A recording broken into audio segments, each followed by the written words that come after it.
하나님의 선물이라는 제목으로 함께 하나님 말씀 나누겠습니다. 정채봉 시인의 첫 마음이라고 하는 시가 있습니다. 함께 한번 읽어보겠습니다. 제가 읽어드리겠습니다. 1월 1일 아침에 찬물로 세수하면서 먹은 첫 마음으로 1년을 산다면, 학교에 입학하여 새 책을 앞에 놓고 하루 일과표를 짜던 영롱한 첫 마음으로 공부를 한다면, 사랑하는 사이가 처음 눈을 맞던 날의 떨림으로 내내 계속된다면, 첫 출근하는 날 신발끈을 매면서 먹은 마음으로 직장 일을 한다면, 아팠다가 병이 나은 날에 상쾌한 공기 속에 감사한 마음으로 몸을 돌본다면, 개업날의 첫 마음으로 손님을 언제고 돈이 적으나 밤이 늦으나 기쁨으로 맞는다면, 세례성사를 받던 날의 빈 마음으로 눈물을 글썽이며 교회에 다닌다면, 나는 너는 나라며 화해하던 그날의 일치가 가시지 않는다면, 여행을 떠나던 날 차표를 끊던 가슴 뛰미 식지 않는다면, 이 사람은 그때가 언제이든지 늘 새 마음이기 때문에 바다로 향하는 냇물처럼 날마다 새로우며 깊어지며 넓어진다. 참 좋은 시죠. 여러분, 우리가 첫 마음을 우리의 삶에서 잃어버린다면 우리의 인생은 반복되는 습관 속에 갇혀서 하루하루 살아가는 것이 감격보다는 오히려 권태와 짜증에 사로잡히는 삶을 살 수밖에 없습니다. 2015년을 시작하는 이 시점에서 과연 우리 성도님들은 그 첫 사랑의 그 마음을 회복하셨습니까? 회복하셨으면 다행입니다. 하지만 그렇지 못했다면 다시 한번 첫사랑의 그 마음을 회복하기 위해서 노력하셔야 합니다. 저는 지난 연말 2014년 한 해를 정리하면서 하나님께 큰 감사의 기도를 드렸습니다. 그러면서 저를 지금까지 이곳까지 인도하시며 불러주신 그 하나님의 은혜와 사랑에 감격하였습니다.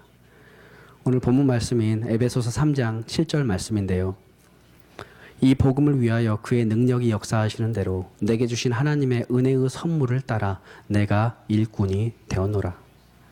사도 바울은 예수 그리스도를 만난 후에 자신의 삶의 뜻을 찾게 됩니다. 예수 그리스도와 사랑에 빠진 후 사도 바울은 자신을 그리스도의 일꾼으로 규정하였습니다. 어쩔 수 없이 누가 시켜서 마지못해 일꾼이 된 것이 아니라 기쁜 마음으로, 감사하는 마음으로 그는 그리스도의 일꾼이 됩니다. 강요에 의해서 일꾼이 된 사람들의 그 삶에는 기쁨이 없습니다. 하지만 스스로 기쁜 마음으로 일꾼이 된 사람은 어떤 일을 하던 그 일 가운데 하나님의 축복이 임하는 것을 바라보게 됩니다. 사도 바울은 그가 이 그리스도의 일꾼이 되기 위해서 그 전에 자기가 즐겼던 그 모든 것들을 다 배설물처럼 여겼다라고 고백을 합니다. 예수라는 그 진짜 보배를 만나고 나니까 지금까지 내가 알고 있었던 세상의 그 동년배들보다 학문에 뛰어나다고 했던 그런 세상의 평가들, 경건하다고 하는, 율법에 흠이 없다라고 하는 그러한 찬탄들, 신앙에 있어서 열정이 있다라고 하는 그런 칭찬들, 출세의 탄탄대로를 걸어가고 있는 그의 자부심, 과거에 그의 모든 삶을 사로잡았던 이런 모든 것들이 예수 그리스도란 그 보배를 만나고 나서야 모든 것은 빛을 잃고 말았습니다. 나이가 들면서 사람들은 어린 시절에 가지고 놀던 것을 버리게 마련입니다. 저도 많은 것을 버렸습니다.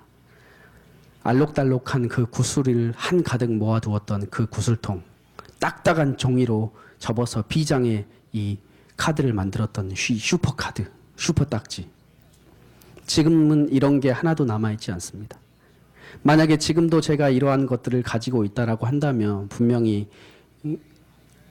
바보 같은 사람이다라는 소리를 듣겠죠. 하지만 여러분, 우리는 반드시 버려야 될 것임에도 불구하고 아직도 내 가슴 속에 내 삶 가운데 버리지 못하고 아까워서 그 끈을 조금이라도 그것을 남겨놓기 위해서 내 속에 저장해 놓고 살고 있지는 않습니까? 남들에 대한 불쾌한 기억과 편견들이 있습니다. 자기 자랑과 자기 허영심에 빠져 있는 사람이 있습니다. 우리가 진정으로 성숙한 사람이라면 이러한 것들을 하루라도 빨리빨리 비워내야 합니다. 그것들이 내 속에서 비워내지 못한다면 더 소중한 것이 내 속에 들어올 여백이 없기 때문입니다. 진리 안에 사는 삶이란 무엇일까요?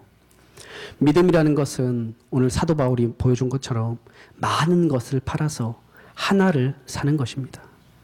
사도 바울은 그 하나님의 은혜의 선물이었던 그 한 분 예수 그리스도와 만났기에 그는 그의 삶을 장식해 주었던 자랑거리였던 그 모든 것들을 청산할 수가 있었습니다. 그래서 그의 삶은 오히려 단순해졌습니다. 삶이 단순해졌기 때문에 그는 힘있게 능력있게 주의 일을 감당할 수가 있었던 것입니다. 단순하다는 것은 정신이 이리저리 찢겨있지 않다라는 것입니다. 때때로 지식인들이 무력해 보이는 이유 중에 하나는 그들의 정신이 무척이나 복잡하기 때문입니다. 복잡하다라는 것은 매여 있는 데가 많다라는 뜻인데 매인 데가 많으면 많을수록 자유롭지 못할 수밖에 없습니다. 자유함이 없는데 어찌 그의 인생에 그의 삶에 힘이 있을 수가 있겠습니까? 진리가 우리 성도님들을 자유케 한다라는 그 말은 진리 안에서 사는 이 사람은 복잡한 계산을 하지 않기 때문에 자신의 삶에 있어서 단순해지고 활발해지고 당당해진다라는 말의 의미인 것입니다. 사랑하는 성도 여러분, 진리 안에 사는 사람은 오늘 하루 살아있음이 하나님의 선물임을 깨닫고 살아가는 사람입니다. 내가 사는 것이 아니요 오직 내 안에 그리스도께서 살게 하신 것이라는 것이죠. 인생의 쓰라린 맛을 많이 본 사람들은 계획은 사람이 세우지만 그것을 이루어 가시는 분은 하나님이심을 고백하게 됩니다. 여러분 살아가시면서 여러분 마음대로 되는 게 있으시던가요? 여러분의 자녀가 여러분의 마음대로 되시던가요? 여러분의 아내와 남편이 여러분의 마음먹은 대로 되시던가요?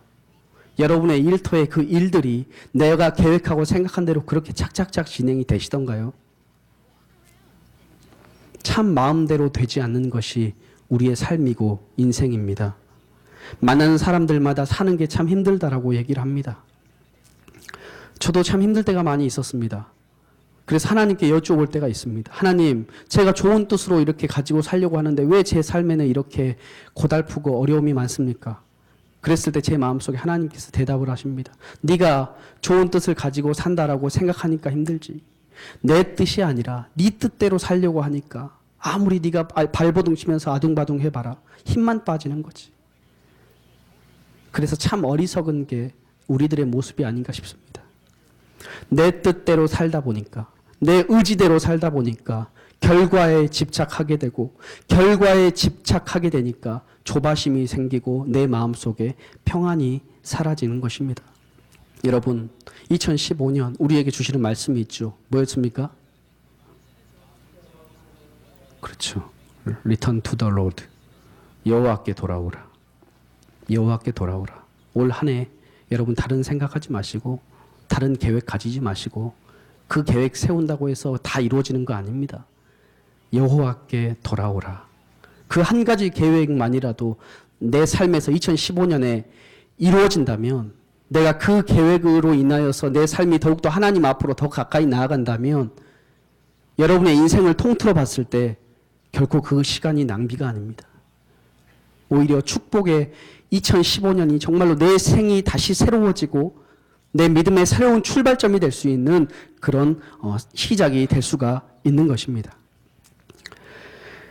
우리가 하나님의 선물로 산다는 것, 하나님의 뜻대로 산다는 것, 그것은 무슨 의미일까요? 선물로 산다는 것이 무슨 비장한 결심을 하여야만 할 수 있는 것은 아닙니다. 특별한 사람들만, 목사님들만 할 수 있는 그런 것이 아니라는 것입니다. 마음만 먹으면 누구나 다 하나님의 선물로 살 수가 있습니다. 목마른 이에게 물 한 잔, 따뜻한 물 한 잔, 더할 나위 없는 좋은 선물입니다. 배고픈 사람에게 식은 밥일지언정 정성으로 차려주는 그 밥, 가장 큰 선물이겠죠. 외로운 사람들에게 찾아가서 덫이 되어주는 거, 손 한번 잡아주는 거, 큰 선물이 될 수가 있습니다.